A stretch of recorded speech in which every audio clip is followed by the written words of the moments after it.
Okay, so good morning, everyone, and welcome to the session on LLM abroad. Uh, Harsha ma'am, should we wait or we should start the session? I guess we can start with the session. Okay, ma'am. We are glad to have you all join us in the session. My name is Srishti Agrawal, and I will be the moderator for this session. After the successful LLM fair, we thought to have this session as there were many questions from the students to know more about the application process and other information. So without any further ado, I would like to welcome our speaker of this session, Ms. Harsha Agarwal. Harsha ma'am has completed her LLM from the University of Liverpool, UK. She is currently working as assistant professor at Arka Jain University. Amongst her other portfolios, she is contributing as director at Career and Guidance Center, Knowledge Teas. Welcome, ma'am. Please proceed with the session. Thank you so much, Srishti. Good morning, everyone. So before we start with the presentation, I would like to ask, are there any questions or is there something any participant seeking in particular? Is there any particular question with the particular purpose that you have joined the seminar, or in even in general, what do you think about studying LLM abroad? Do you think that that's something that you want to do, or it's just an option that you're considering?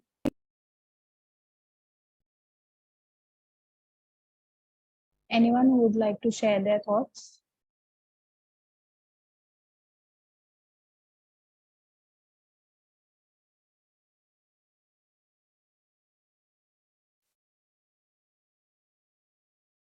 Oh, okay, no. So, okay, if no one has to say anything at the moment, I hope there's question. Okay, I would want to do LLM, but with a scholarship. So tell us about how to get scholarship. Yes, in this particular session, we'll be dealing about the scholarships. I'll be sharing a list of links, particular websites that will be actually helpful. You can search what are the options available, what are the scholarships that you can apply for. Okay, so let's start with the presentation. Please let me know if the screen is visible. Yes, ma'am. Yes, ma'am, it's visible. Thank you, Sagar. Thank you, Srishti. So, just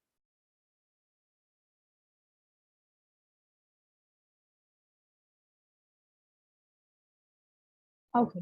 So, first of all, welcome to the session. Studying LLM abroad is kind of a huge deal, and I really hope that students feel that there's a chance that they can go and study LLM abroad, because that's once in a lifetime experience that one should really experience if possible, in my opinion.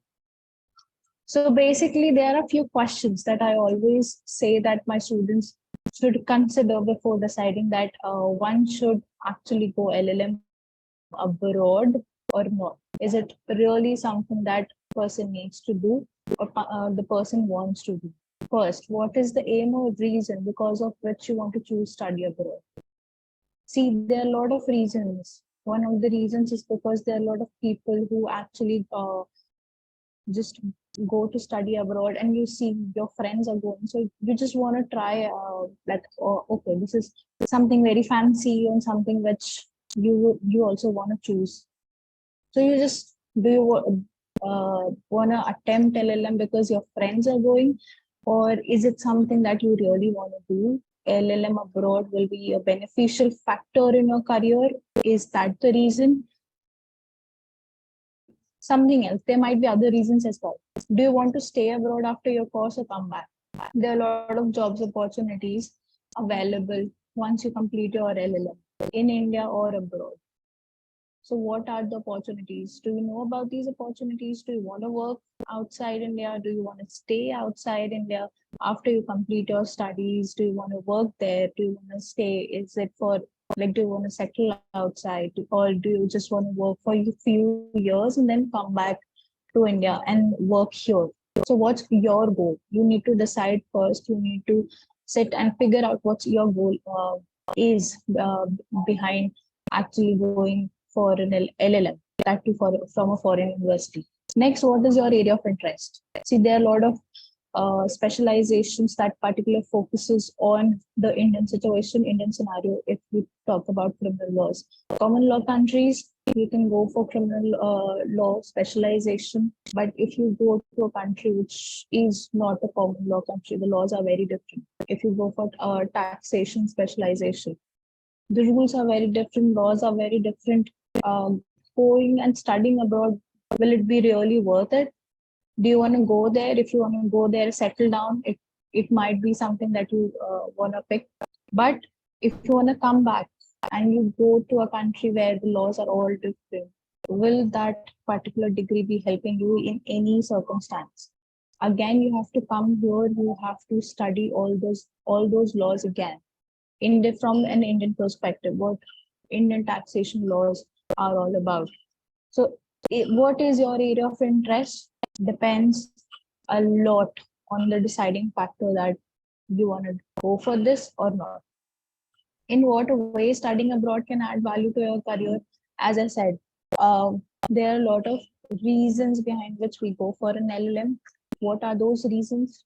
We need to figure out. We actually do you want to work in academics, or you want to pursue as a litigant? You want to be an advocate? You want to be a judge? What is your actual goal? What's your career goal? And how does LLM abroad fits in your particular career journey? Actually, how LLM abroad helps deciding whether or to do this or not, you should know actually what will be coming out from it. What are the benefits that you will have before you actually decide, okay, that's something you want to do. So first, your research skills. According to my experience, these are few areas that you'll be able to have some benefit. First, research skills. There are many professors who are actually at good positions in different international organizations. They are working with different teams. International exposure will have a good international exposure, international networking. That's something what you are looking for. That's where LLM abroad, you can find your professor, you can connect with your professors and make some international connections, international networking. You'll definitely research skills will be improved, I can say, because the examination pattern is all different. We have a 3 hours exam in India, but all the examination system is based on research papers. You have to write your articles, and all the assessment will be done according to your articles. So definitely you'll learn more and more research, will grow as a person. You'll go there, you'll live there for at least a year.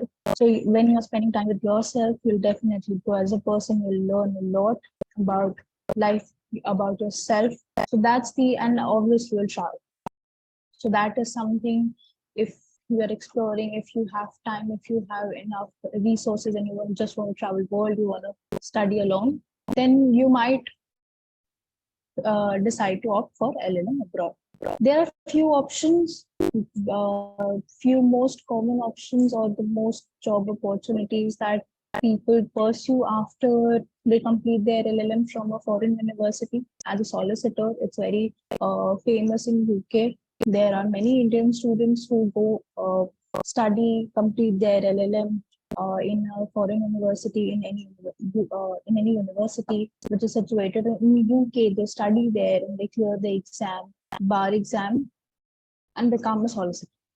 So obviously you have to study, you have to clear their bar exam to become a solicitor. There are many international commercial arbitrations. There's mediation panels, arbitration panels. So you can go for those options as well. You can be an arbitrator, you can be a mediator. You can join those organizations. You can just they join the organization. What they exactly do is after exactly joining, they take up cases. Maybe your area of interest, you may say that okay, taxation is my area of interest, and any the two parties have a conflict related to taxation. The organization might ask, if you're available, can you deal with the case, and that they pay you pretty well. So that's something that you can do. International law, there are various international lawyers, international law firms. There are international courts. There is ICJ. If you really want to go there, represent India, you want to work as an international lawyer. So you can opt for that. There are many other options as well. These are not the only three options that I'm talking about, but these are the most common ones which usually people take up. Now, what's actually the step? Last week we heard about the universities. We saw that okay, there are universities. They offer positions to Indian students.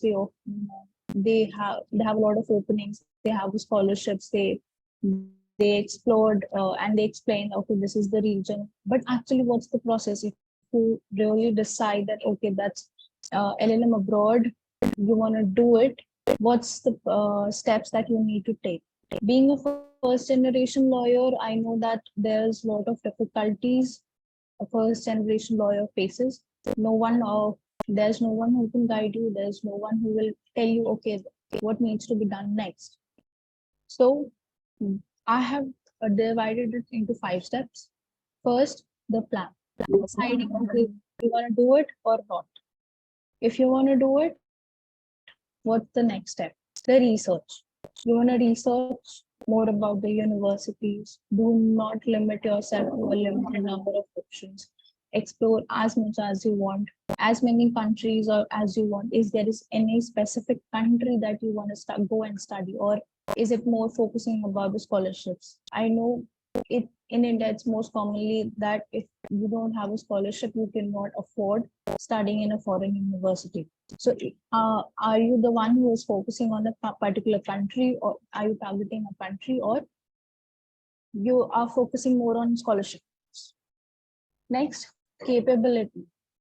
There are students who are from a well-off family. Maybe if they receive a partial scholarship, if they do not receive a scholarship, they still want to pursue LLM from a foreign university. So what is your take on that? Do you want to go for a scholarship? Do you want to apply and see that, okay, if you are going to have a scholarship, if you receive a scholarship, you can go in. If you do not have a scholarship, then you can drop. There's no harm, there's no cost involved, I'll say, in most of the application process. And last is the actual application process where you actually fill out the forms.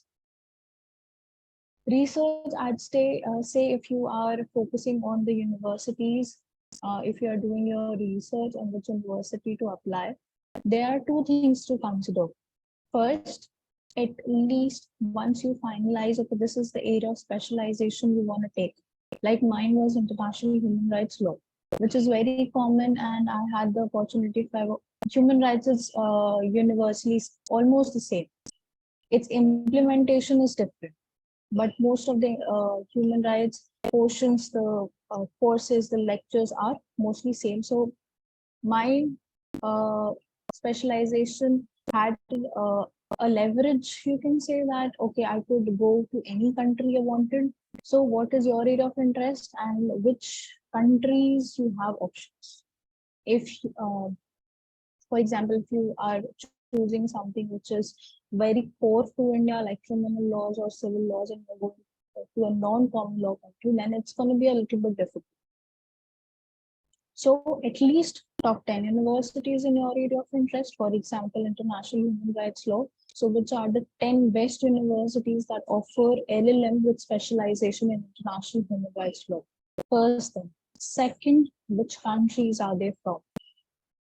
Is it possible if you apply, it's easy to get in, or it's a lot during even the application process? Because application process for LLM in a foreign university is already quite a lengthy process in itself, because first you need to apply.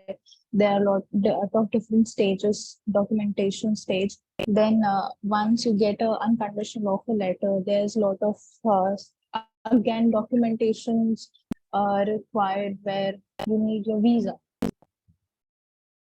So these two needs to be correctly focused on and properly researched while you filter out your options, figure out which universities to go for. We have already discussed the country of the scholarship. What's your take? If anyone would like to answer, they can still, during the presentation, they can answer or they can ask questions in the chat box. So even my take was mostly focused on scholarship. If honestly I'm speaking, because again, if there's a scholarship, it is much easier to go and study abroad because there's a lot of cost involved. You need to pay your tuition fees, you need to pay cost of living, you need to pay for visa, traveling expenses. So it's a lot easier when you get a scholarship.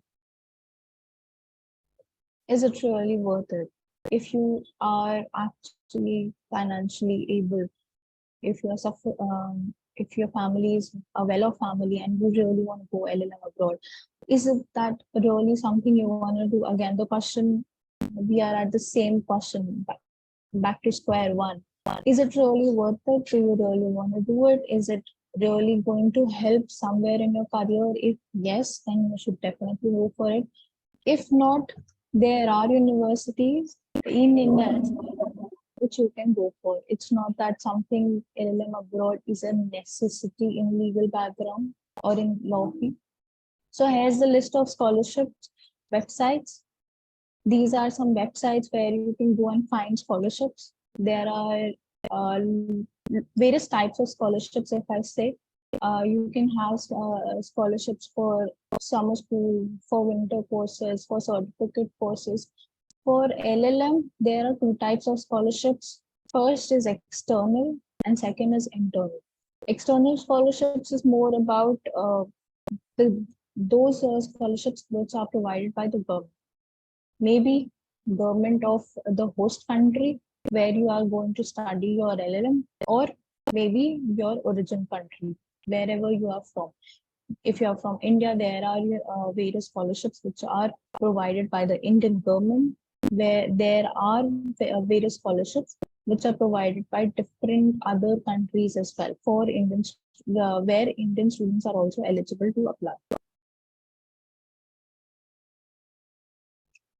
How to increase your chance at receiving scholarship? Obviously, there are a lot of students who apply and there are much more students who apply for scholarships. So there are a few points from my side that can be useful for you, where you can enhance your chance. If you are in a law school, you are still studying, you have time to work on these points. Try focusing on your studies. That's one thing, because I received my scholarship based on my academic excellence. So I'd say academic excellence should be there.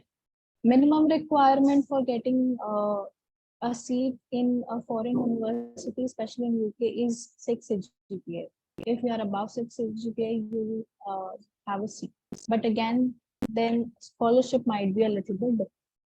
So academic excellence, I'd say yes, it needs to be focused on paper publications, social activities. The focus of the scholarship is when you come back to India. Mostly they'll be asking questions when you come back to India, how are you going to help your society? So giving the chance in and showing that you have already been helping in activities and in the society somehow would be an advantage for you. That will be a plus point, a weightage that will be shown. For example, maybe you can be associated with an NGO, maybe you are helping with the education of a slum area, or you're associated with some schools where you're helping out with their students. So those social activities, extracurricular activities like conferences, workshops, these are very common. Legal aid, pro bono activities, display of skills like leadership qualities. Again, there are a lot of events and opportunities available even during law schools where you can show these skills. If you are showing, okay, that you were a member of legal aid committee, or you held a position at any society or committee during your law school, that shows that, okay, you are capable enough. You are displaying various skills, leadership skills, communication skills, which also adds in uh, credit to your scholarship application. Now, application process, you can actually go to any website. Maybe if I say University of Liverpool, you can go today to the University of Liverpool's website. You can fill the form. It's open. If it's open, there's no cost involved in submitting an application for that particular university. And I guess I can say that 95% of the universities do not charge for their application, and it's mostly done online. So through websites, you can just go and fill their forms. You just need your documents. You just need to fill all the forms, the required questions, and just some. Role of institutions like IDP. Is anyone here who can just tell me what exactly IDP is, or what exactly does this IDP do? Has anyone ever heard about IDP? Yes. Yes, no, yes. Do you know actually what it does? What's the work of IDP? How does it work? They help in application process. Help in application process. Good. Anything else?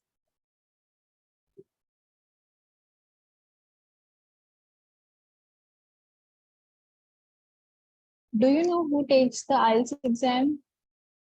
There's a particular English exam that non-English speaking countries, students coming from non-English speaking countries need to give IELTS exam.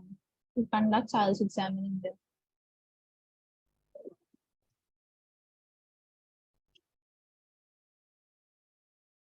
Is anyone aware? There are two institutes that conducts IELTS exam. One of those is IDP.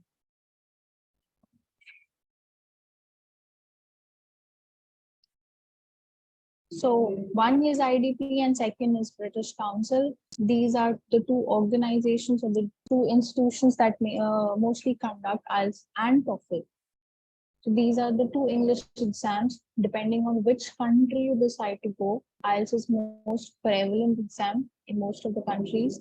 But countries like Germany, some universities consider TOEFL. How many applications are sufficient? I'd say you don't have to fill n number of applications, but around 5 to 8 applications to different universities, maybe from different countries, will be more than sufficient.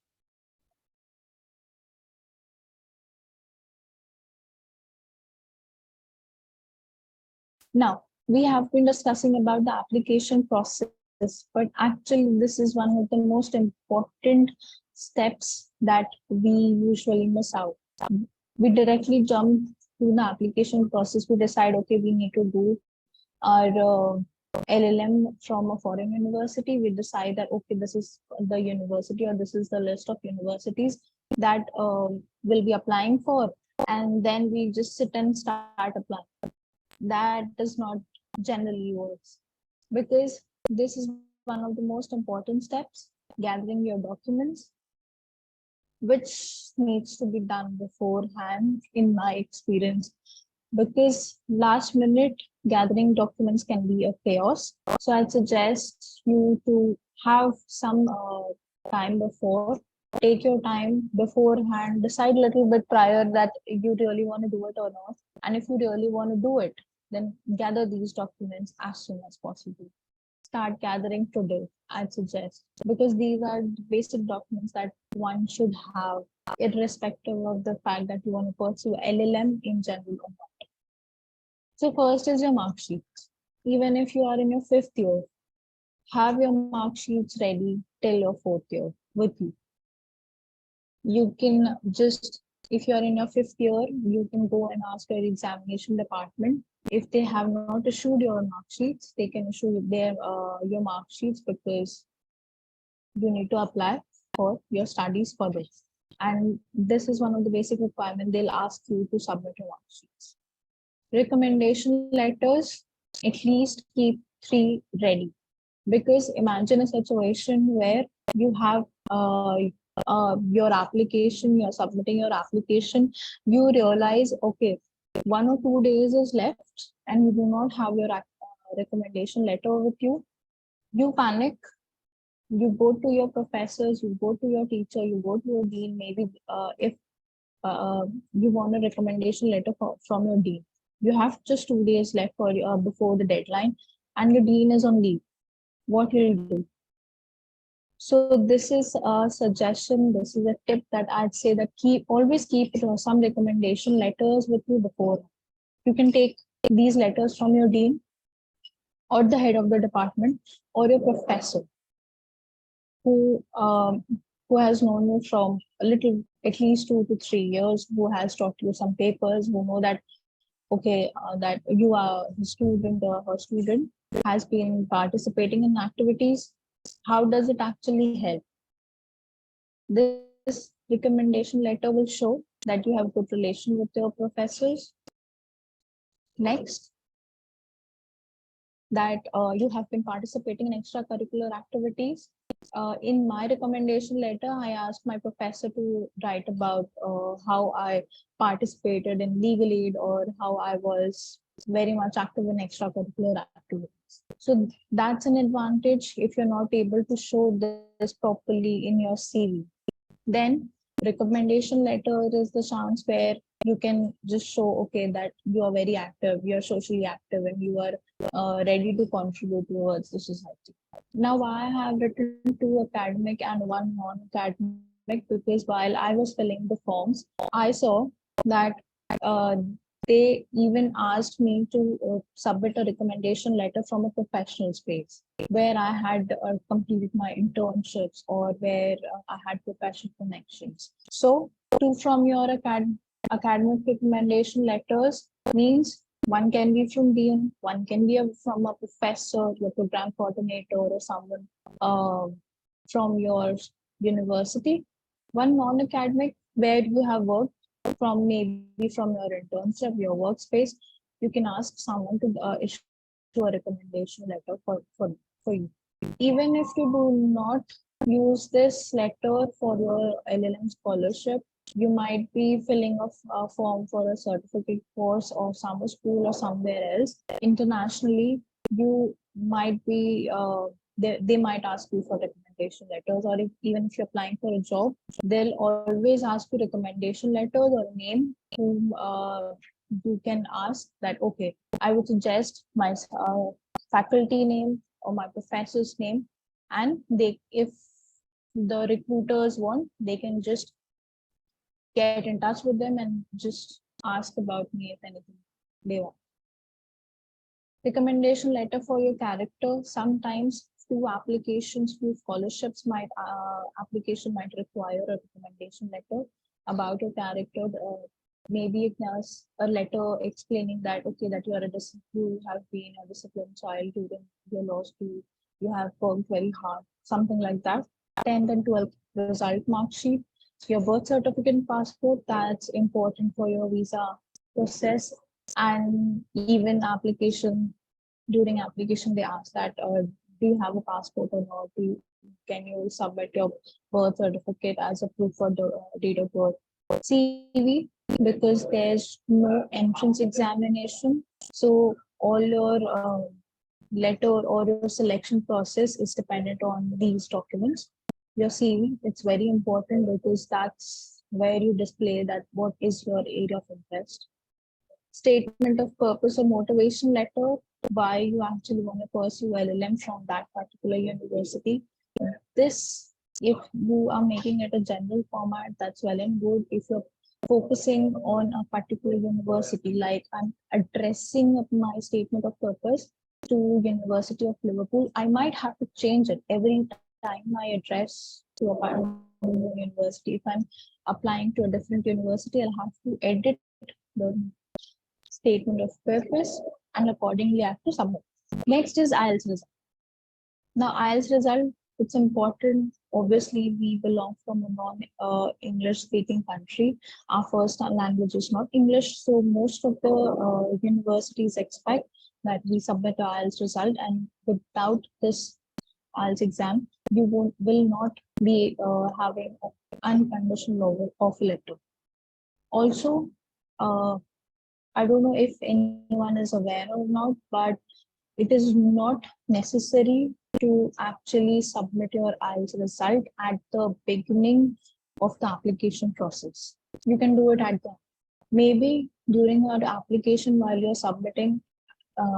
Prior, you can have all your documents, you have submitted your documents. IELTS result is something which can be done at a later stage as well. There are many universities that allow you to submit IELTS result later. And the result is in band system from 1 to 9, and if you get a band 7 or above, you'll get a good university where you can go and study your LLM. So one important question, by when you need to gather your documents if you want to apply for your master's. So I'd say if you're going for a session in 2024, it's generally during September intake. So September 2023, at least a year prior, you should have your documents. Almost again, अगर आपने cross कर लिया, if you have completed your graduation, you'll have all your mark sheets. If you do not, if you're still pursuing your graduation and at the time you're looking to apply, at least mark sheets till 4th year you need to have at all together. At a later stage, you can say that, okay, you have not completed your graduation yet, and as soon as you complete, you'll be submitting your final mark sheet and your provisional degree. So at least a year prior, there are 2 intakes. First is September intake, which is the general intake. Few universities also offer January intake. So if you want to apply for January intake, and if there's an opening, then you can apply. Even reason behind saying that you should have all your documents by the month of September is because mostly the scholarships, the deadlines start around November and December. By the end of November or by the end of December, most of the renowned scholarships, it will be, the applications will be closed. So collect your documents beforehand so that you do not miss the deadline and you have the opportunity to apply for those scholarships. Now, again, important question: how you can actually improve your CV. As I mentioned earlier, the application process involves submission of documents rather than an entrance test. So your CV is one of the most important documents on which it depends that whether you will be getting an admission or not. So first, throughout your CV, there should be a particular format. When a person look at your CV, he or she could easily tell that, okay, this is the area of interest, or this is the particular person is interested in this particular area. How?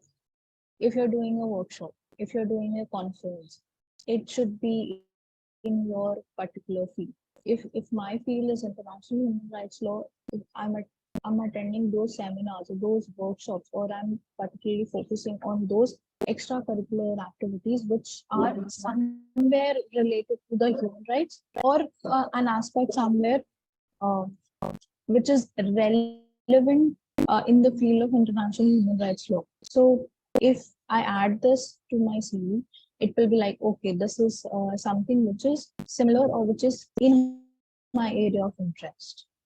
So participate in extracurricular activities as much as possible along with your studies. Do not let these extracurricular extracurricular activities hamper your studies, but at the same time, you need to manage these activities alongside.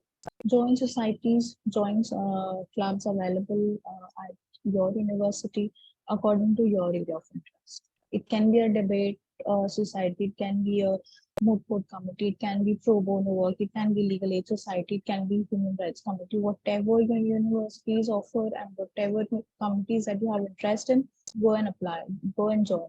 You'll have a network, you'll make contacts, you'll get to know people, more and more you explore, more and more new things you'll learn. Certificate courses, diploma courses, even during law school, even during your graduation, there are a lot of diploma courses available that you can do alongside. There are a lot of even after COVID, this is a good opportunity that everyone has got, that you can pursue these courses and diplomas online. You do your internships, mention your internships in your CV, do internships which is more relevant to your area of interest. For example, you can do internship with NHRCs or Women Commission or State Human Rights Commission. Explore opportunities that might add to your CV. These are some additional traditional activities that I mentioned. But for example, if there are new fields that are emerging like APR or IPR or mediation, negotiation, if these kind of activities or competitions are coming up, and if you have the opportunity to participate, do participate. Now, I have discussed a lot of things, a lot of from actually why to how. There are still problems that even after all these explanation, there are problems that my students face. They might still be confused. What needs to be done? Okay, whether still not sure that you want to do it or not, it's okay that if you are still confused that, okay, whether I should go for the LLM from a foreign university or not. The process is too stressful. I have experienced it, and I say that yes, it takes a lot of time. It takes a lot of patience to stay throughout the process and do it till the end. And one of the major concerns, especially for a girl, that will our parents agree? So it's very obvious that if you're going to a foreign university, will your parents allow you to go?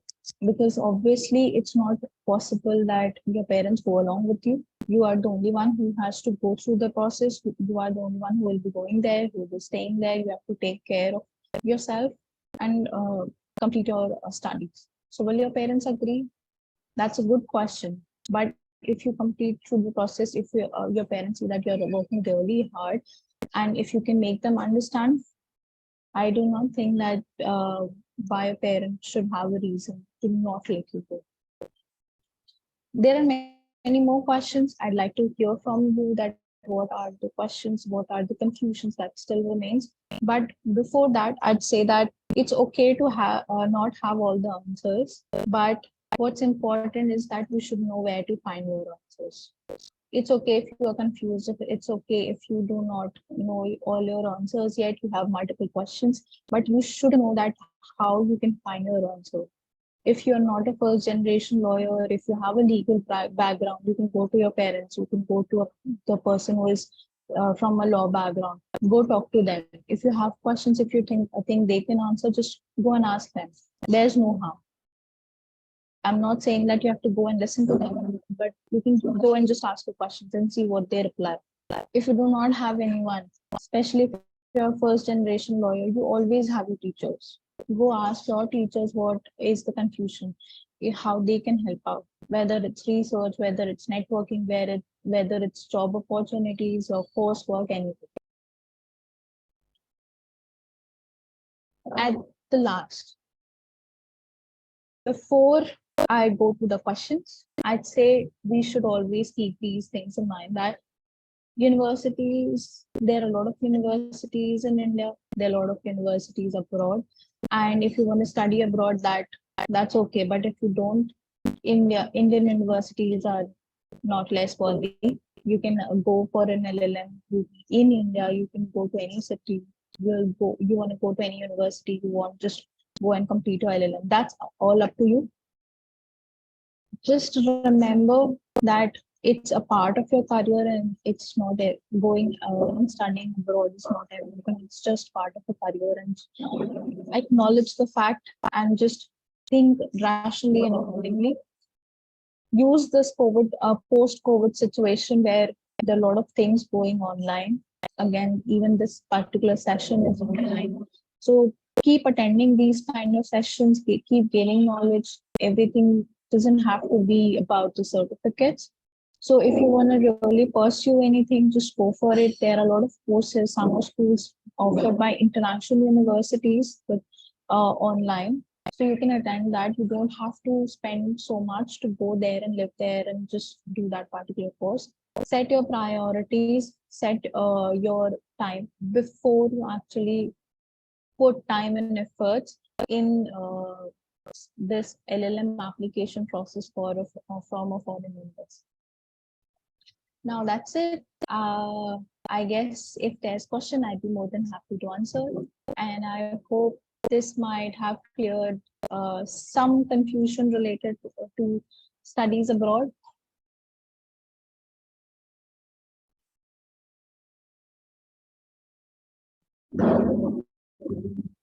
Are there any Any questions? questions?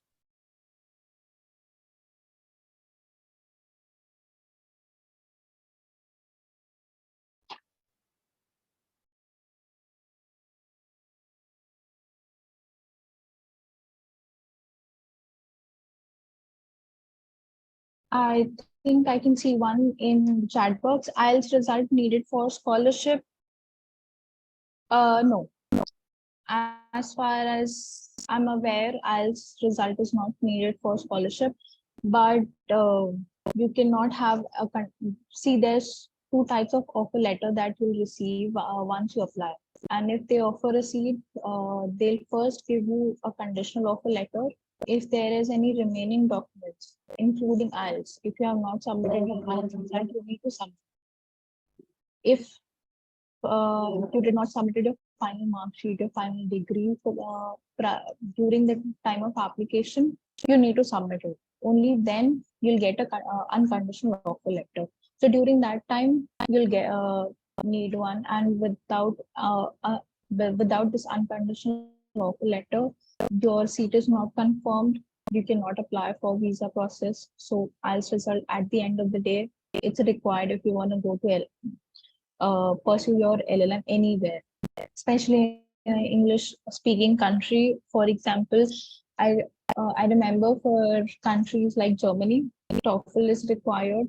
Most universities ask for TOEFL results, and they prefer those students, or even they offer scholarship those students who have a basic knowledge of German language. So that's a preference that's been given. So the different countries have different requirements. So that's according to the country and the university. Can you please tell something about visa problem one can face while going abroad first time, means when we should one apply for visa, etc. Okay, visa application, there are a lot of difficulties, or there's maybe few difficulties that you might face is if you do not have all the documents. If you get a scholarship, you need to have the letter, confirmation letter that okay, that if you, that you are getting this particular scholarship. Because if you do not show that letter, you'll be asked to show how you'll manage your finances, how you'll be staying there, how you'll be managing cost of living. And you cannot say that you'll be staying there and do a part-time job. So, for example, if the cost of living is, or your cost of your studies will range somewhere around minimum 25 to 30 lakhs. So how will you manage that? You need to show it during a visa process. If you're not able to show this, you won't be getting a visa. So application acceptance letter, that scholarship letter is very much important. Documents. CAS number is issued from a university. CAS. This is a number that is issued from the university. Once they give you a unconditional offer letter, that's the letter that's again required for the visa process. I would suggest that while you apply for visa process, you can take suggestions or you can take counselings from the institutes like IDP, because they help in the application process while you apply in the universities, and they somewhere help you with the visa process as well. But again, do not limit yourself uh, just to these universities, because they also have tie-ups. They have tie-ups in 3 countries or 4 countries. They will not let you know. They won't tell you about the opportunities available in other countries. So keep doing your own research, but also you can take help from these institutions who can help you for your visa process if you're doing it for the first time.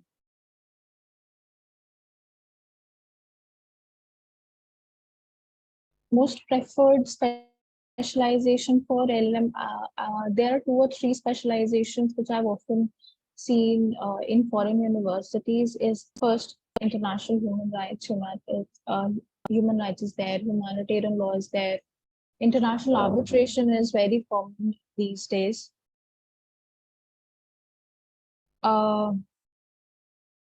International law is there. Even general LLM is there. You do not have to have a specialization. You can even do a general LLM from a foreign university. Ma'am, is having work experience after graduation important to apply? You do not have to have experience after graduation. I I complete. I was pursuing my graduation when I applied, and as soon as I completed my graduation, I went for my master's abroad. And I did not had any work experience apart from my internships after my graduation. So no, there's exactly they do not ask for a prior experience, because again the culture is different, work culture is different, there are a lot of differences, and they expect, and if you want to work there in a different country, you go there and you work there, so that you learn their culture, what are the laws that they are dealing with. If you want to become a solicitor, they would not be really concerned about what you are working here or what you have worked here, because it's very different. Even the court procedures are very different in UK. So they really your work experience would be irrelevant in that case. So they'd expect you to just go there, and when you are pursuing your LLM, you go, you do your research, you connect with the firms who are actually looking for solicitors. You can start working with them as an intern or as an assistant, so you have work experience and you can see if, uh, how you can work there. Because see, one thing is for sure, that wherever you go, you're coming from a different country, and getting a job will be difficult. Either it's a part-time job to manage your cost of living, or whether it's your job in your particular area.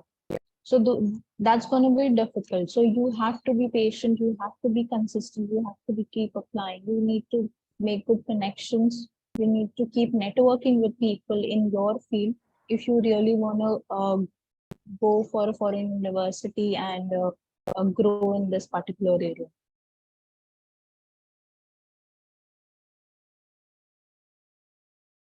Indian universities are providing scholarship to pursue higher education abroad. Ma'am, can you please give some idea of this process? I'm not really sure if Indian universities are particularly they are giving scholarships, because there are various government schemes that according to which scholarships are awarded. And if there's any particular universities and they are just saying that, okay, if you want to pursue LLM and we are going to sponsor you, that's very good. But they'll have their own procedure.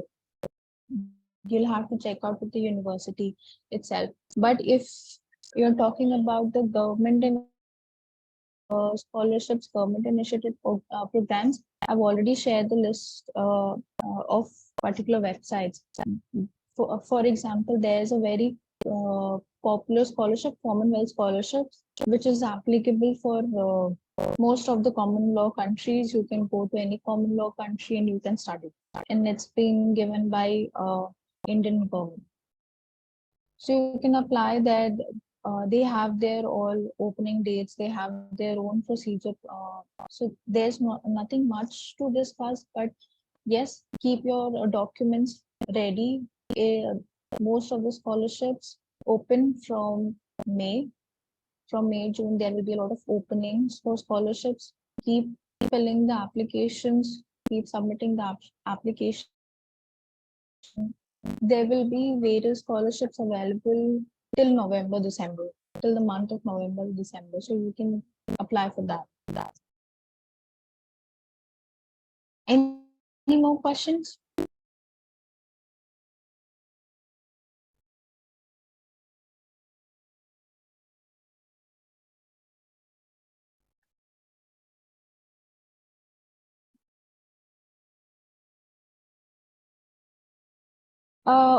Okay, I'll share my PPT in the group. Thank you so much, everyone. Thank you, ma'am. Thank you so much Thank for you, this session. This was very interactive session. I hope everyone was clear with their doubts. So I'll thank you so much. Thank you. Thank you so much, everyone, for joining.